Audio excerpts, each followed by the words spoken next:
Tehranda bəllidir ki, bilirlər, Zəngəzur dəhlizi açılacaq. Onu bilirlər həm Bakıda, həm İrəvanda, həm Ankara'da. Bu dəhliz 2029-cu ilə kimi açılmalıdır və açılacaq. Tehranın rəsmiləri Əli Əkbər vilayəti ciddi siyasətçidir.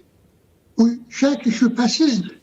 Amma vilayətinin ünvanladığı ismarıcılar bilavasitə nə Azərbaycana, nə Türkiyəyə, nə Gürcüstan, nə Qazaxstana, nə ümumiyyətcə Türk dünyasına heç bir aidiyyəti yox. Aidiyyəti var kimə? Ermənistan'a. Paşinyanla müxalifət.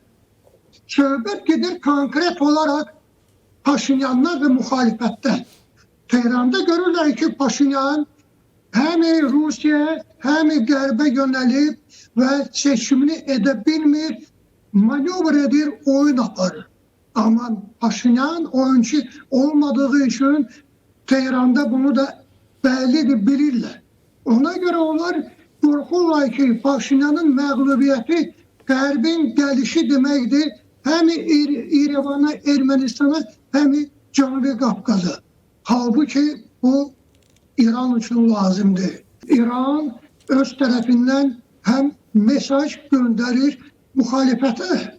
Müxalifət də Zəngəzur dəhlizinə qarşıdır.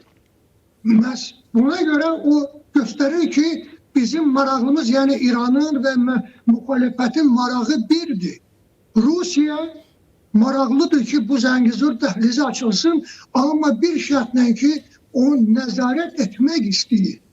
Amma sözsüz ki, bu məsələdə Azərbaycan üçün o dərəcədə və Ankara üçün o dərəcədə önəmli deyil ki, orada yəni belə deyək, nəzarətdə olacaq. Çünki bu dəhliz açılmalıdır və bilavasitə Azərbaycandan Türkiyə və Türk dünyası birləşməlidir.